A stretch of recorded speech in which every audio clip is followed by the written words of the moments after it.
Hey guys, we're not really going to be doing a farm homestead style video today.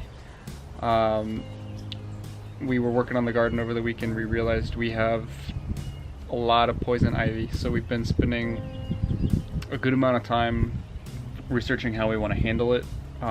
We don't want to do chemicals or anything that could harm the bees, and we just want to avoid harmful chemicals in general. Yeah, I found out, I'll insert a clip of me messing with the poison ivy because we have that on film. I found out I'm immune. Yeah, Alex is not affected, but when we were putting up the pig pen, I was clearing out a lot of brush between the trees back there, and at that point everything just looked dead, a lot of dead vines. There were no leaves or anything like that, and turns out I'm like highly allergic. I found out, so they put me on steroids and gave me some antibiotic. Yep. Because it was like wrapping around my eye and my ear and leg, arms, hands. Like I'm still recovering from it. Everything still kind of itches, but. So this week I'm going to be going around and identifying where Uncle is, and we ordered a hazmat suit. Little overkill. Not overkill, because well, yeah, we don't want you to react again. My experience. So even if Alex touches it and he's immune, like if he touches like my arm after touching it, I would. You're done for. Yeah, it's gonna happen all over again. Yeah. So we're not messing around. Not at all. So we have quite a few pine trees that basically 90% of our pine trees have poison ivy creeping up them, and the vines are coming very close to the garden and even hanging off of branches. So our primary concern for the foreseeable future is taking care of that, because we don't want any more reactions, and we don't want all of our hard work to go to waste. Yeah. But basically we just wanted to do a quick video and say Happy Easter or Passover. Or Saturday. Yeah, whatever holiday you celebrate or not celebrate.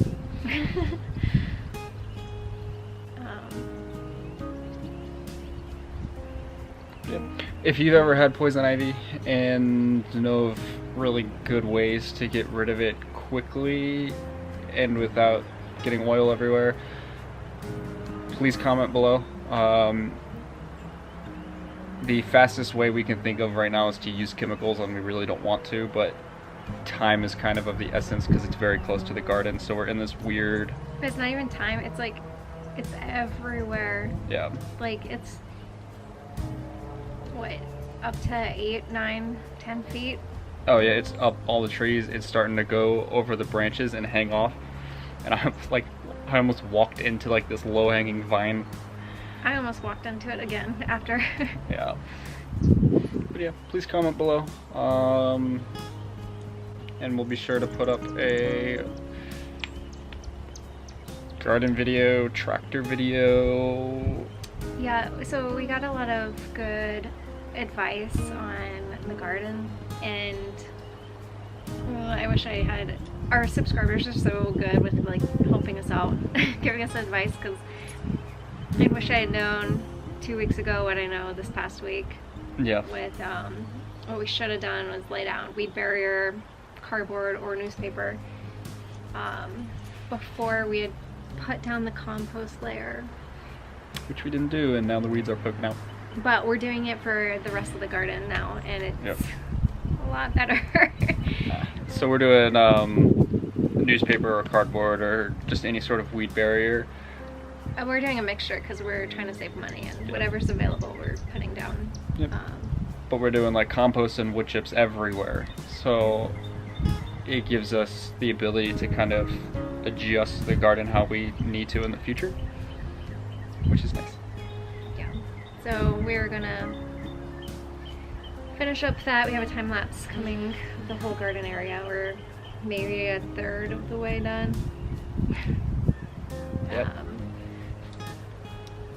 So yeah, the rest we've just been doing like just regular chores, getting the tractor ready. Alex cut the grass for the first time this season. Looks good. Yeah. It's nice. I need to get the weed whacker out next. Yep. And we need to actually garden the rest of, outside of our garden. We have to do the rest of the property. Landscape. Yeah, landscape, that's the term. So yeah, we'll keep you posted on the progress, but otherwise we will be sure to post a video next week. Yeah. Happy Easter. Thanks, guys.